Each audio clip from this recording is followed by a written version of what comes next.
Okay. Hello, Miss. Hello, can you hear me? Yes, I can hear you. Warm greetings from Okay. Greece. Okay. More greetings. I'm currently in China. Okay. So finally we are here. So you're welcome to this place, to this section. I'm very So it's honored. nice to have you here. Okay. Yes. Okay. Okay. As a matter of fact, this is JPC Global. This is an initiative that was birthed out of quest for peace and unity in the world. So this channel is the medium of transferences, ignition and spreading of peace around the world. As you can see now, you are in Greece, I'm in China, and most of our audiences are in several places in the world. So it's nice to have you here. It's nice to have you here. So our viewers, my name is Jude. I'm from JPC Global. As we all know, we are here to project peace in the world. And and with me here is Ambassador Rania Lampou from Greece. She is a multi-talented personality. She's a global educator, she's a STEM instructor, and also an international speaker from Greece. So she's from the Ministry of Education in Greece. So it's nice to have her in this place. So you are welcome, Ambassador Rampo. You are welcome. Thank you so much. I'm very honored and very excited to inaugurate Peace Talks, the first episode, and a very relevant, a very urgent topic more than ever. We're going to Mm. discuss about peace education and all the mental health issues that the children are suffering from in war zones, and many, many other components of peace curriculum and all this urgent, crucial topic nowadays. So, if you allow me, I will share my presentation. Of course, at the end, we will have the opportunity to discuss every question. Um, Okay, okay, okay. So this day we are going to be looking at the topic titled Peace Education, Mental Health Issues in Children in War Zones. Peace Education, Mental Health Issues of Children in War Zones. So we are going to use Ukraine as a case study. So first of all, I would like us to know that this movement have come to stay, and we are trying our possible best to project peace in the world. So now we are going to start this section. You know, we are going to start this section. I will advise everyone to just focus on the subject matter. Focus on what we are about to hear from Ambassador. She is really a great person. She's really a great person, full of experiences, and it's nice to have you here. So, Ambassador, you have your time to talk to us tonight. okay, thank you very much. You know that conflicts and wars around the world always bring misery to mankind, and wars and military conflicts, of course, result in profound economic loss, loss of security, loss of life that increase the intensity, of course, that increase with the intensity and the length of war. But the victims of war experience not only loss of work as well as insecurities regarding access to healthcare, education, shelter services. School, we all know schools have the mission to make us better citizens and to increase our future earning potential. But while this is a dream for almost every student and parent, I think that some situations make it harder to achieve these desired goals. Recently, the world has witnessed the Russian invasion of Ukraine, which started in February 2022 and triggered the most serious military conflict in Europe since 1945. And according to UN reports, we're talking about over 80 million people have sought refuge in different countries, and many have left conflict areas. So what happens in general, I could say that a war zone environment, of course, impacts the students' education negatively. This is because such war and conflicts come with lots of distractions, such as demolition of schools, displacement of families, rendering them homeless or other refugees in another country. Wars can have a devastating effect on adolescents, especially education. And you know that the Global Peace Index is the world's leading measure of global peacefulness. Global Peace Index has developed what we call positive peace index. Positive peace index measures the attitudes, institutions, and structures that create and sustain peaceful societies. All these indexes have been negatively affected after the COVID pandemic, and of course, due to the latest wars between Russia and Ukraine, and also Palestine and Israel. So, wars can have devastating effects. I know that, for instance, in Yemen, 1 in 5 children are out of school, and at least 2 million Syrians remain out of school. Many teachers in Yemen have not received a regular salary since 2016. And many adolescents are not able to continue their education due to recruitment by armed groups. Schools and other educational institutions often become the target of armed groups because they represent the state, or they do not comply, we could say, with ideological motivations. And we have seen how in Syria, for instance, they had many attacks on schools where schools were used for military purposes. Um, so, when students are able to continue going to school, even in this case, conflict has been found to have a negative impact on learning and the overall quality of education. So, armed conflict is actually has a great impact on the immediate deterioration of education. In Rwanda, you can see here a study showed that these children who had experienced genocide were 15 percentage point less likely to finish third and fourth grade. And as we see later, all these children who have experienced conflict tensions, they are suffering from serious mental health disorders for years later. And this, of course, influences their academic performance. These students will never be able to achieve normal academic performance like the other children. And of course, we talk about continuous disruption of education. This affects, as I said before, the academic achievements, decline educational achievement, especially after many years of conflict. So schooling has been disrupted, of course, recruitment, as I said before, into the armed forces, destruction of school infrastructure, inability to concentrate on education due to trauma and stress, prolonged insecurity, and enrollment rates. Of course, this drops radically because when students are not able to enroll in education programs due to security fears.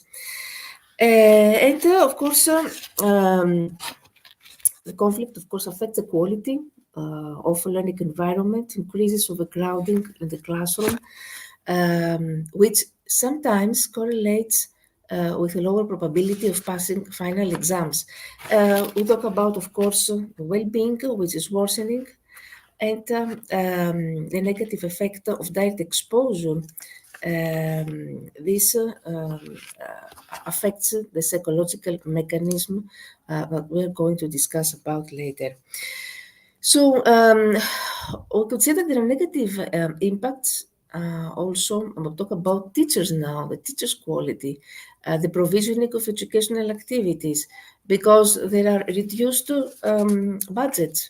Local, regional, and federal government resources cannot provide enough resources. So problems in terms of the supply side of the educational system, There are regions that don't get public funds. Damaged schools that are often in need of repairs, and displaced teachers need to be replaced. Um, in this inability to attract quality teachers can have, of course, a great impact on the quality of education and on students' academic achievements. Um, and Here we can see that the negative impacts of war are not only limited to areas where violence is taking place, because during, for instance, the war in Afghanistan, the enrollment rates in areas not affected by violence, they also decreased. If we talk about girls,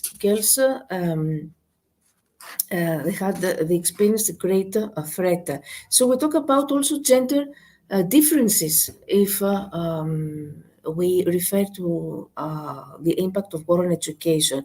Gender differences in the impact of conflict of adolescence are very, very complicated and highly context dependent. So, of course, boys are more likely to enlisted in armed groups, they cannot enroll.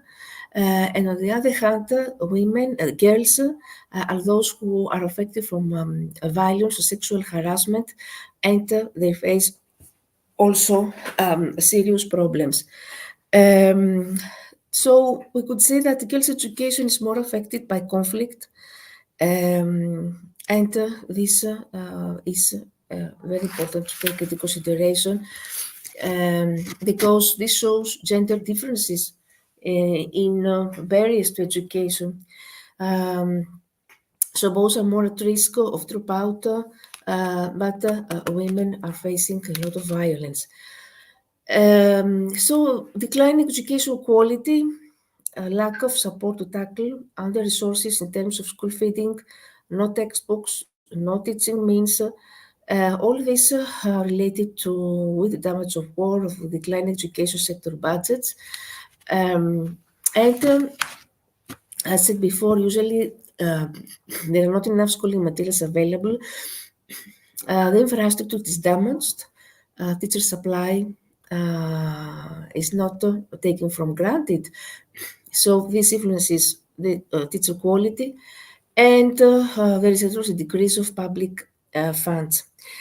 So you know that now they say that the children in Gaza, for instance, according to Palestinian health officials, um, this children are suffering from serious mental health disorder, not only in Palestine, Gaza, but also in Ukraine, and I think in every context, war context.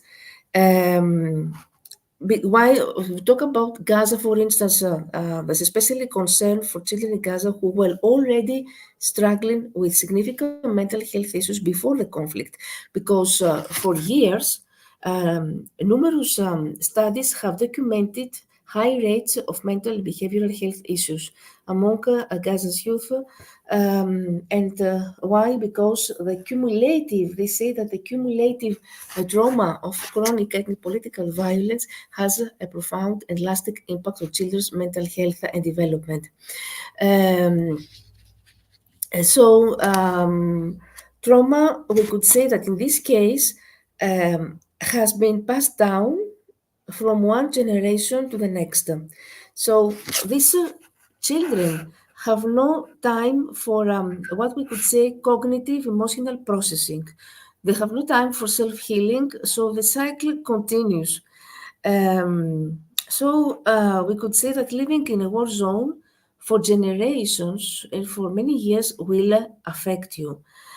So violent upbringings will lead, of course, to more violence. Um, so we're not talking about individuals who are living in peaceful, healthy environments. So when we steal hope from these children, we steal their livelihood, their childhood, what can we expect? Um, so uh, Children who are suffering war, we could say that is one of the most potentially devastating events that a person can experience. And this leads to a multitude of psychological, emotional consequences.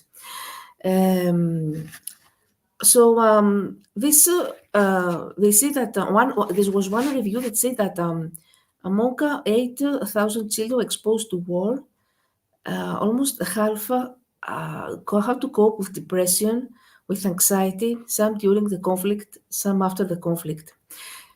So experiencing armed conflict is associated with higher levels of psychological and behavioral conditions, including post-traumatic stress, depression, anxiety, aggression, risky behavior.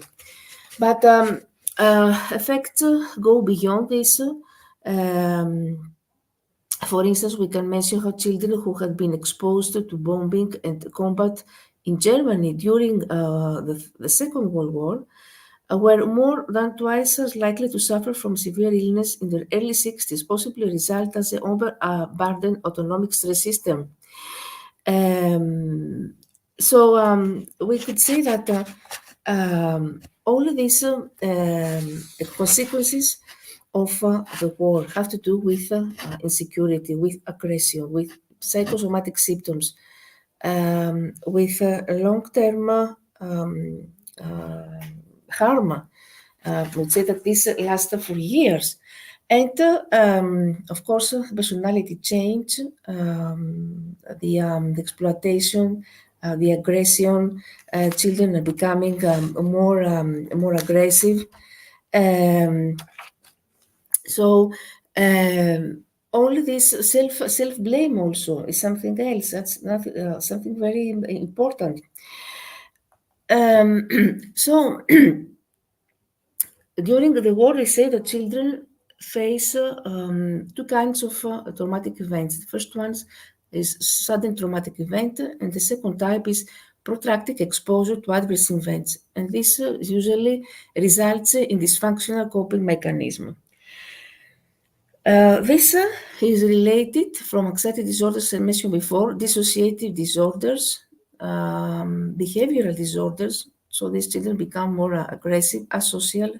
They have violent criminal behavior. They have alcohol and substance abuse. So for instance, there are studies on children's mental health in Afghanistan or the Balkans and Cambodia and Lebanon, and all these studies show that war trauma leads to long-term consequences on the soul of children. The more prolonged the conflict, the more severe the symptoms. And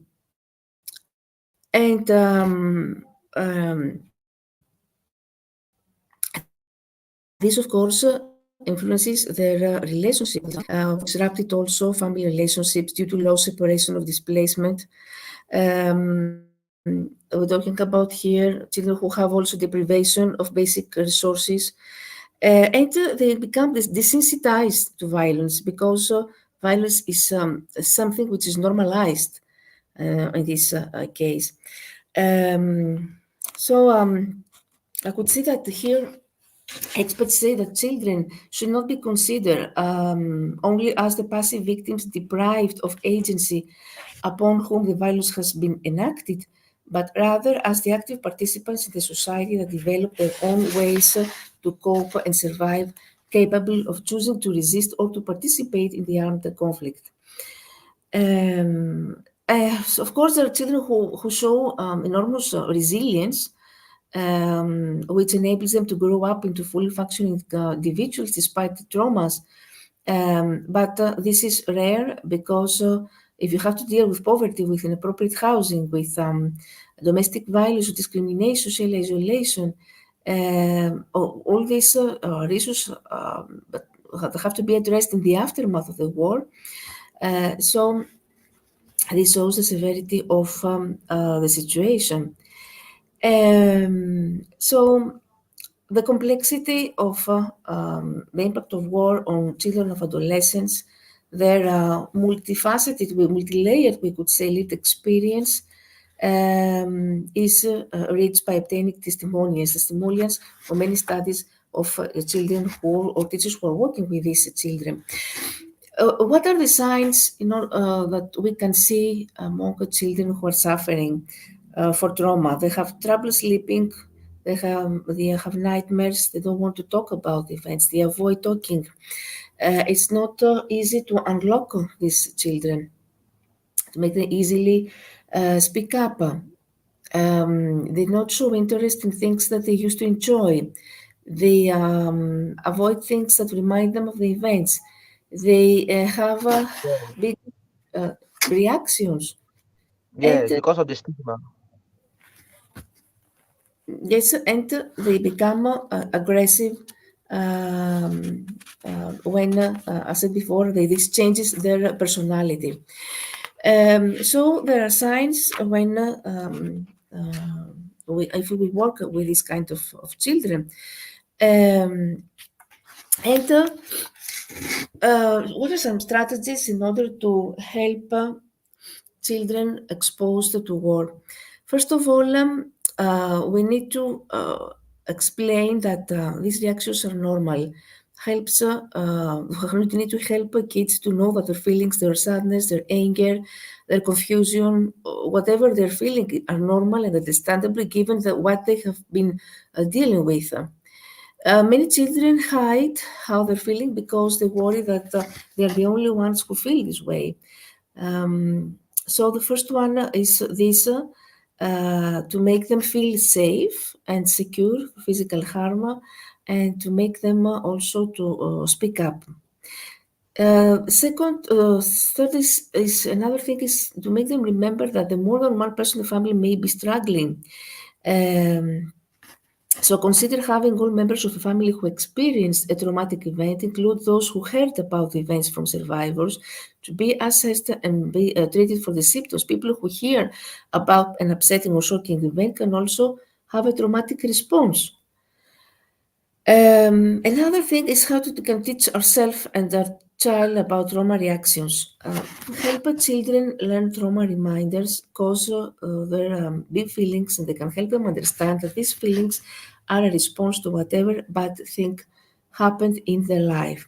Things that serve as reminders, we could say, or triggers can come from any of our five senses. That could be sight, that could be someone who is injured, that could be or anything that reminds us of the event, the day, the time it a bomb occurred, the date on the calendar.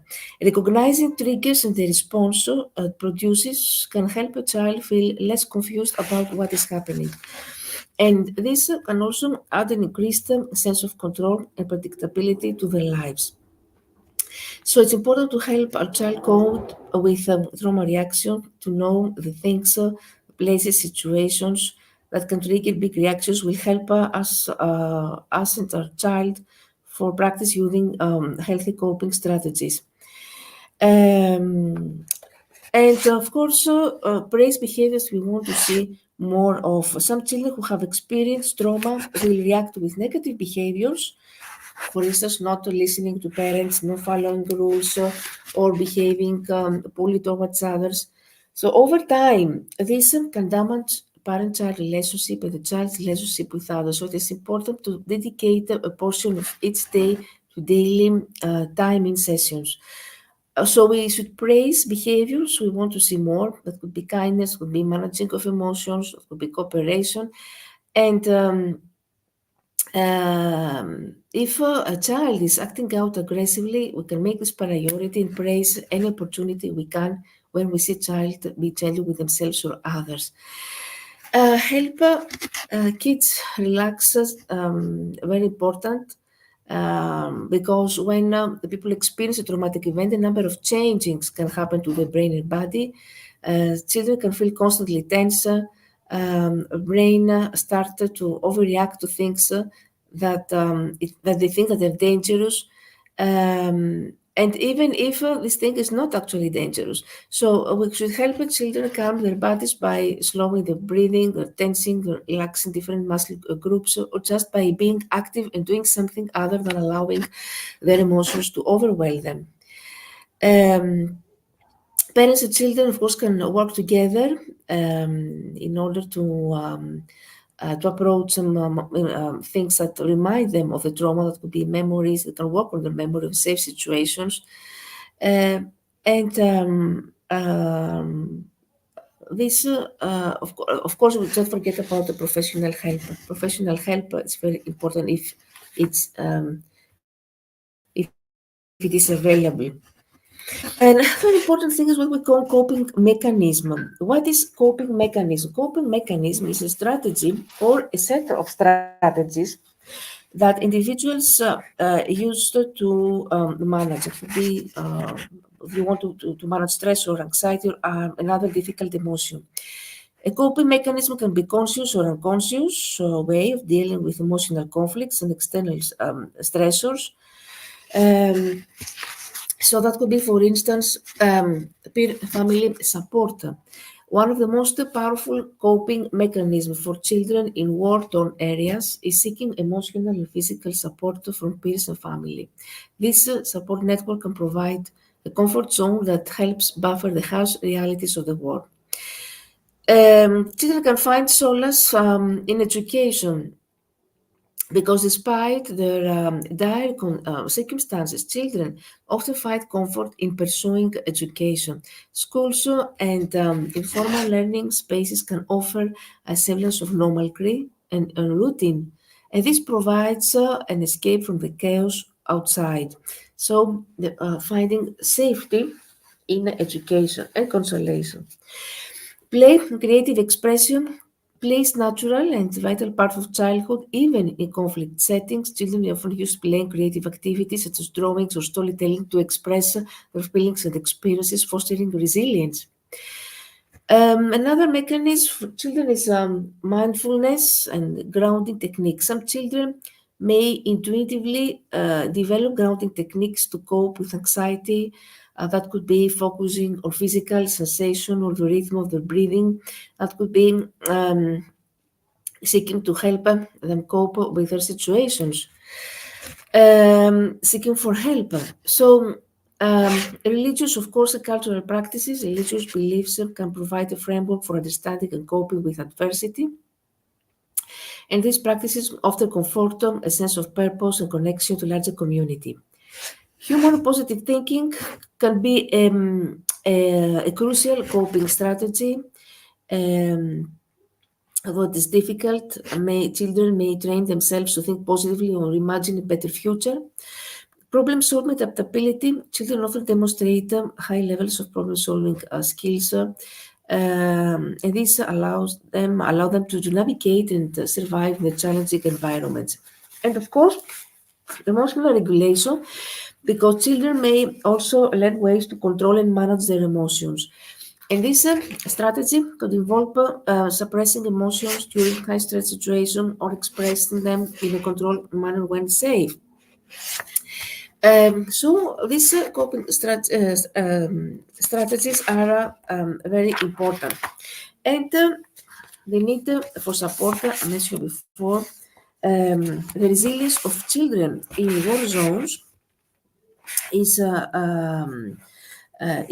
something that should be a priority. And the focus should not only be on survival, but also on the potential for a stable, fulfilling life beyond the conflict. So another strategies that could be remember how we can help children cope with experiences or hearing about the war. Um, Sorry here. Remember, the most important factor might be you. Protecting our child from psychological harms of armed conflict might feel impossible. Um, so relationships with parents is important, um, and try to reduce our own stress first. Parents affected by trauma also need support, not just for their own mental health, but for the sake of their children. Be as nurturing as possible. Caregivers or parents who have been exposed to war are often less warm and harsher towards their children. They have poorer emotional regulation. They are even more likely to be physically abusive to their children. So seek out social support also. Um, and keep communicating, because children need to know that they can come to their caregivers with any question or concern. Be reassuring and age appropriate. Children develop their sense of safety from what happens around them and what they hear about. Don't they make promises that you can't keep? Be realistic and be genuine by saying, for instance, I will do everything I can. So a parent should not promise safety. Um, Sometimes they say that we should turn off the television because, according to studies, children, for instance, who witnessed the terrorist attacks on television had higher levels of post traumatic stress than those who did not. Limit children's social media also is another issue. Help children feel in control. The more children have a sense of agency, the less likely they are to experience symptoms of trauma. Keep to routines. Remember the power of helping. It's very important to introduce children to coping strategies. Even very small children can be taught strategies that can help them to cope with bit overwhelming emotions. Um, Work on emotions that are very important. And if we talk in general about solutions on many levels, a restoration of national education budget, of course, is important in order to rebuild the infrastructure and equipment, in order to recruit additional staff, to invest in outreach activities. We need catch-up programs for students whose academic year has been disrupted. And provide, of course, always pathways for students who dropped out. Invest in psychological first aid training for teaching staff and school counselors. And longer term, it will be important to invest in peace building curricula in schools so that we can encourage non-violent approaches to conflict resolutions. Um, so, many issues we know that can contribute to students dropping out from school. I mentioned before what is happening, of how the role of parents, I mentioned before, would be in resilience education. I gave some examples of coping, some helping strategies. How collaboration with teachers also is important in order to bring back the normal learning environment after a series of wars. That would be a good collaboration between teachers and parents. How to take part also in school activities. After a period of war conflict, most schools are left in bad shape, so they need to repair and reshape the schools to create a more conducive learning environment. And we say that peace is not only the absence of war. We talk about positive peace and negative peace. During the COVID pandemic, we have seen there was a big threat to the national peace and security. The COVID pandemic, we can say it was a defining global health crisis of our time. The greatest challenge we have faced is the Second World War. It has been destructive, and of course, this has devastating social, economic, political effects that left deep and long-standing scars. So, COVID pandemic, all studies say that threatened peace-building gains. Therefore, commitment to sustaining peace is now more urgent than ever. So, the COVID pandemic actually highlighted how interconnected, fragile, and complex the global socioeconomic system is. Because in a matter of weeks, global travel, trade systems collapsed, social norms changed radically, rights and liberties which have been taken for granted, such as, for instance, the freedom of movement and association, were revoked, and social values were reoriented. Um, so it also became apparent that the world lacks an effective approach to deal with such cases. So observing the crisis and its impact through a human rights lens, because peace has to do with fundamental human rights.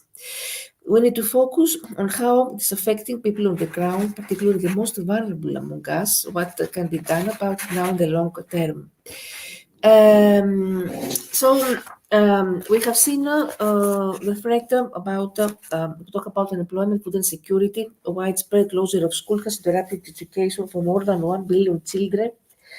Reduction of care and protection services for children. This included abrupt closure of care institutions. So exploitation also and abuse for these children.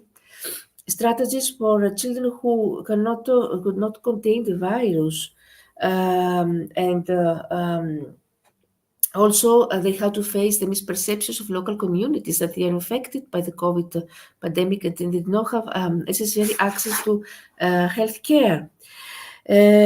So this affected more migrant children and refugee children. Many migrant displaced children, not only COVID pandemic, but also we have seen the war zones, what is happening. Um, Many displaced children face challenges. There are many unaccompanied also children who have been forced to live on the streets in unsanitary places. Many face the dead risk of being detained by immigration authorities.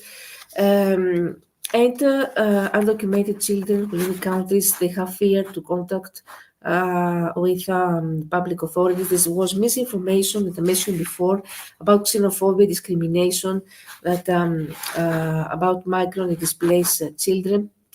Of course, all these barriers, language barriers, the misperceptions, the fake news actually about public health information, and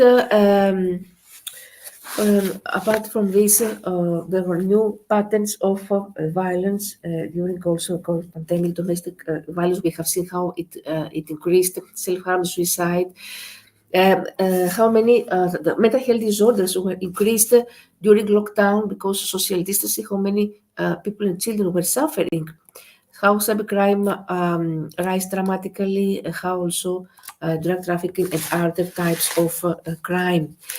They say that the countries that have invested in protecting economic social rights are more likely to be resilient. The countries that are more less likely to recover quickly from the pandemic are those with stronger performances in good relations with neighbors and what we call sound business environment before the crisis.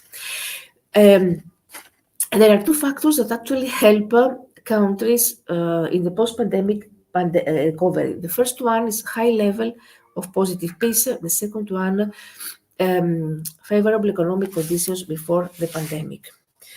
And also, here is an example to say that my COVID story was a campaign of UNESCO to provide a space for young people to share their views, their initiatives, their experiences. So this had to actually, the aim was to fight hate speech and disinformation. Here you can see some testimonials. Zonka was a high school student from China, explains misleading biased information, conspiracy theories have resulted in hatred and racism. Another student from China describes also the Chinese people as murderers during the COVID pandemic. So remember that positive and negative peace are two types of peace. We talk about positive peace. Has to do with restoration of relationships, the creation of social systems that serve the needs of the whole population, and always relates to a constructive resolution of conflict. Negative peace refers to the absence of violence.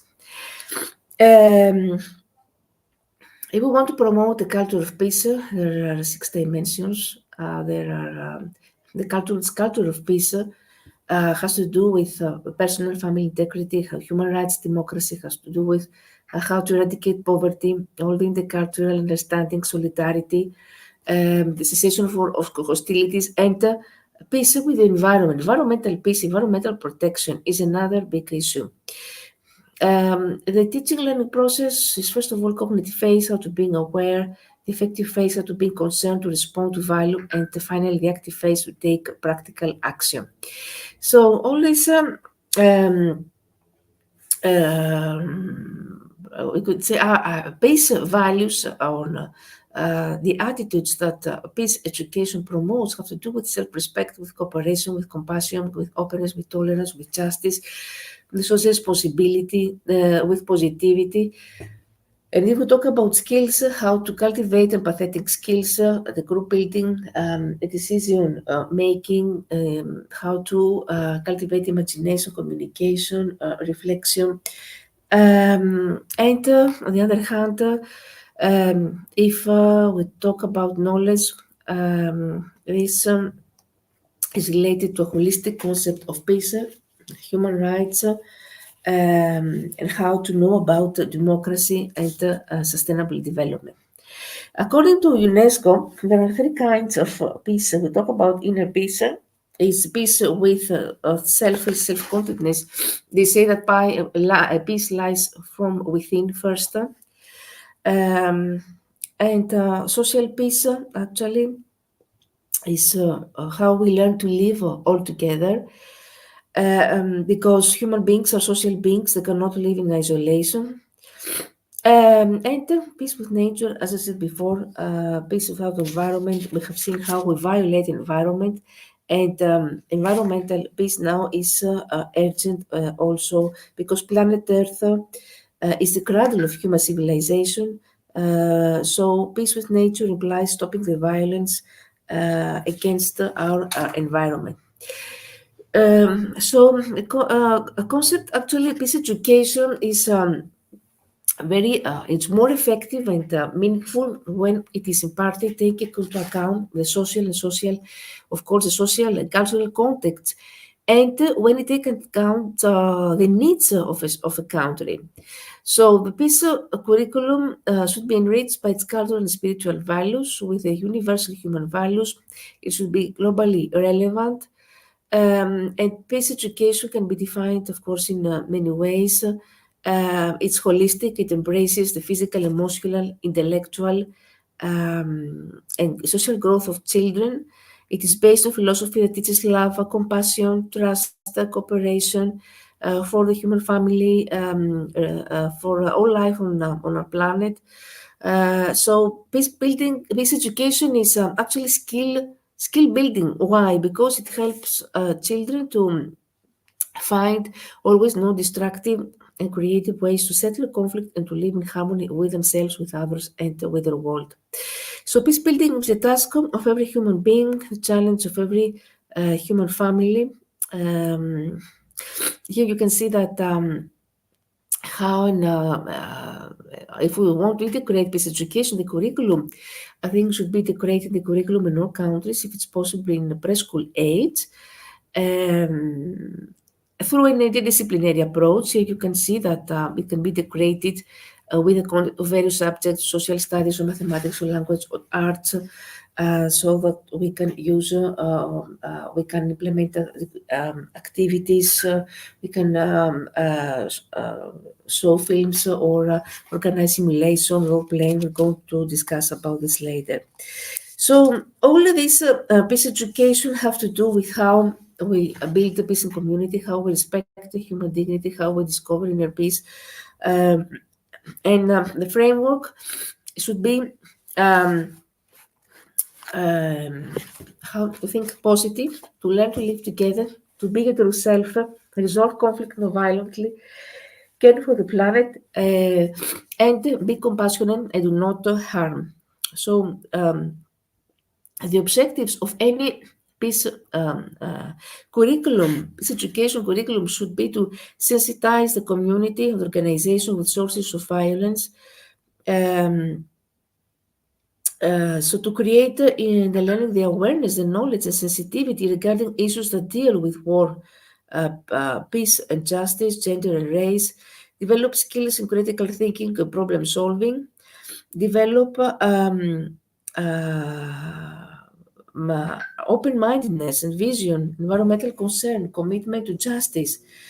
And here are some peace values of UNESCO, that it's important to be your true self, to develop critical thinking, to resolve conflict non-violently, to build peace in community, to care for the planet. There are many ways that we can integrate the peace education into training programs, through community campaigns, through club activities, representation of international collaborative projects, through games, through films. So it is crucial to invest in psychological first aid training for teaching staffs, and to invest in peace building curricula. So this way, schools can develop a more humanistic approach, so because education plays a crucial role in building defenses of peace in the minds of people, because it aims at the total development of the child. It tries to inculcate higher and social values in the mind of children. In this way, schools can improve the standard of quality of teaching and learning, can facilitate socialization through participation, interactive cooperative learning activities. They can help healthy emotional development in students. They can develop creativity both in students and teachers. They can promote noble ideas such as friendship and generosity and kindness. So educators, governments, curricula, policymakers need to incorporate peace education in all curriculum, in the development of learning materials or teaching materials or lesson plans, because this will make, of course, the subjects more meaningful and interesting to learners in many ways. It increases the quality of teaching as well as learning. Um, what happens in Greece? In Greece, we have a lot of refugees who are coming from not only from war zones, but in general, over the latest years, we have to deal with this issue. So we have a lot of asylum seekers and refugees in Greece, the majority of whom are children and youth. More than 5,000 are unaccompanied minors, and those who live on the Greek Aegean islands are facing more difficult problems. So, what are the problems that these children are facing with? The first one is that, of course, at the risk of dropping out, the barriers in the asylum procedure, the precarious living conditions, interrupted living, movement restrictions, inaccessible remote learning, medical examinations, vaccinations, and the challenges for the new educational structure here in Greece. How could be? The refugees concerns not only the Ukrainian children who are coming nowadays. I'm going to present also the education action plan, but these challenges concern all refugee children who are coming in, who try to be integrated smoothly in the Greek educational system. First of all, perhaps I think the most pressing issue involves the communication between teachers and refugee children, especially when very young children are concerned. Knowledge of the English language should not be taken for granted. This means communication problems, means difficulties in transferring knowledge. Remember that a number of several children have not attended school for several years. Some children have never attended school. There are no appropriate, suitable books on teaching material for refugee children. There is no possibility for full-time teaching staff. Another case has to do with perception of communities. There are refugee parents who refuse to allow the children to attend school. Local communities are often misinformed about the refugee crisis. And refugee children of over 15 years old of age are those more in danger of finding themselves marginalized. So what would be the recommendation for this? Not only in Greece, but for refugees, I think in many countries nowadays, most societies have become multicultural, so more or less teachers have to face with this kind of challenges. Refugee parents, first of all, should be persuaded to allow children to participate in education, whichever form it takes. Sociologists, psychologists could prove useful, perhaps through the operation of NGOs. The Ministry of Education should continue to conduct regular monitoring, evaluation, wide publicity campaign regarding refugee issues, very important. Segregation in education system should be prevented, and public health measures should be non-discriminatory. So, what could be tangible activities for promoting peace education, especially inside the classroom? First of all, to create safe space. Safe space, children, they can feel that they are safe in order to discuss, in order to open themselves, to engage them in meaningful and genuine and authentic discussion activities, organize intercultural activities that could be through arts, through cultures, traditions of different countries. Organize international collaborative programs, for instance, European programs, twinning programs, Erasmus programs for children from students from different countries or from schools within the same country can collaborate and connect each other. And in this way, they can become more open, more tolerant towards other cultures, other traditions. simulate role playing for what we call conflict resolution. Students will learn about how to solve conflicts, negotiation activities, and fake news workshop is another good idea. Promote volunteerism, service learning, and mediation activities. What would be the education action plan for Ukrainian students? There was a European task force with the aim to establish to help help Ukrainian students to be smoothly integrated. So we created a new digital platform. This digital platform registered the requests from the Ukrainian education community, their needs for equipment, training materials, technical assistance, and we set up a mechanism that addresses the educational needs of Ukrainian refugees in cooperation with our other organizations and member states. So, at the same time, we organized actions of the Institute of Educational Policy. We developed bilingual handbooks with information on how to register in the Greek education system. We developed guides and small dictionaries, bilingual dictionaries. We organized Greek language learning programs, intensive Greek language learning programs for these students to be integrated in the reception classes. Of course, there are intensive training for teachers, also teacher training programs. We added extra modules from intercultural education to support teachers working with children of refugee migrant background. Of course, we provided training courses for psychologists and social workers with the language support guide that I mentioned before. Collaborated with UNICEF and other non-governmental organizations. And apart from this, the Ministry of Labour, Agriculture and Tourism also they took the responsibility of recording the needs of the Greek labour market for seasonal permanent staff. And also, I want to show here. Also, before showing my international projects, I want to say that all these activities, it's crucial to integrate this education in the curriculum. When I started my first international project, I didn't have any aid at all, but I wrote my first international project when I learned about students in Malawi there. Students in Malawi, in Africa, they didn't have their areas in Malawi. They didn't have clean water to drink, which is uh, considered as something very, for us, um, it is taken for granted. And I designed this program, which is called Water Life Giver and Threat. Try to integrate some activities and help students to be, first of all, motivated.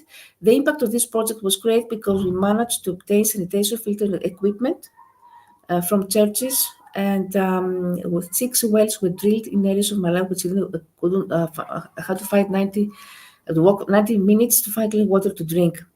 Another project is Food for Thought. It was implemented in India. It inspired Indian teachers who visited slums and educated families and donated the money. Another one about the COVID pandemic. Another one is called Gender-Based Violence, Why Peace is a Much Better Option. It was inspired by high rates of gender-based violence in Nigeria. And another recent one I wrote in Greece, environmental peace. It's called SOS for Changing the Earth's Climate, and it tries to highlight, to sensitize teachers and students towards this urgent issue. So thanks a lot for your attention, and for any question, I'm here to discuss.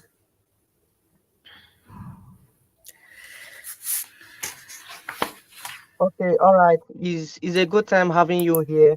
We just have a question, I read through the comments, in the section, the questions that we'll be asking you. But I Yes. think you have already answered the questions here. But I'm going to, I'm Mm-hmm. going to divide the questions, and it's going to be an edition. Like next edition, you will now give hint about it as a topic and not just as a question. Can you hear me? Yes, yes. We can Okay. have a Okay. second edition Yeah. about peace and sustainable development goals. How wars impact, for instance, and influence all sustainable development goals. First, second, third. It's another big issue, and this includes also quality education. So this topic can be extended um, more into other aspects of sustainable development. Okay. Actually, I want to ask just one question because we don't have time again. I want to ask question as Mhm. regards to how can we help the young children with war-related stress. You know, war there is what war causes in a life of a child. You know, a life of a child that usually go to school. Always go to school, but at a point in time, due to war, the person has this ability, like someone that used to pay his school fees, that no, it will affect the finances. So most of them are being stranded about academics. What else to do? So are there modalities that could give scholarships to these children? Like children that are in war zones, not only in Ukraine.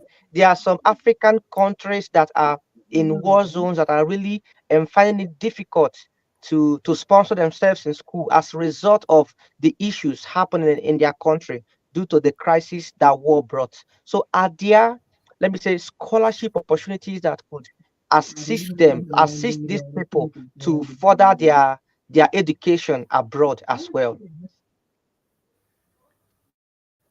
Yes, I think that we should collaborate with the national organizations or NGOs or any provinces in Europe, the European Union. There are many programs that are funded for refugee children, and many of these refugees are coming from war zones. This responsibility of teachers, for instance, of principals, directors of schools, to apply to apply to submit an application for in order to be accepted in these programs.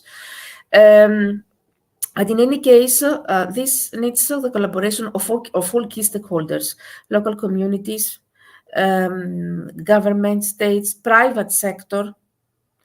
As I said before, we talk about the European programs which are funded. This needs a collaboration of everyone, and everyone can help in meaningful ways. For instance, if someone is volunteerism, service learning is something that's important here. For instance, can offer for free translation services for these children, or raising funds through campaigns. Everyone, each one of us can help through volunteerism. And as I said before, the power, if we work together, our collaboration is important. So we need to involve all key stakeholders. If it's possible to find programs of United Nations or UNESCO or UNICEF or other organizations, I mentioned here some in Greece, what is happening, um, and help these children because, as I said before, their academic performances are almost destroyed for many years later. If they experience a war, for 15 years later, they cannot overcome the shock. So this needs a special treatment and serious treatment. First, psychological. They need psychologs, these children, to overcome this trauma, post-traumatic stress, depression, anxiety. And second is the financial. First is the psychological. Um, so I think that one of my mission here in Greece is to be a volunteer. I'm teaching as a volunteer to refugee children, to students with special education needs, to children at the ecological hospital for many years now. I was appointed as the National Ambassador of Volunteerism Education in the Greek Academy of Volunteerism Help Realize, a governmental program. And what we're trying to do is we try to create networks of volunteers all around the world. For instance, Greeks who live in Australia who help each other, they can help financially or in other ways. So create networks of volunteers who want to help is another issue that we can do, another solution. Okay. Thank you so much for this time. I believe that in the next episode we will have time to talk about these scholarships as well, because they are also sustainable ways to help the children that are in these zones. So thank you so much, Ambassador Rampo, for this opportunity to Thank join you very us. much. Thank you so much. And we are going to have the next Thank you. edition. So our viewers, we are so happy for this time, and we urge you all to always share this link and join us in the next episode. Thank you so much. See you in the next episode. Thank you very Bye. much. Bye. Jason. See you. Thank you. Thanks. Bye. Bye. Bye. I'm actually I'm sick. I want to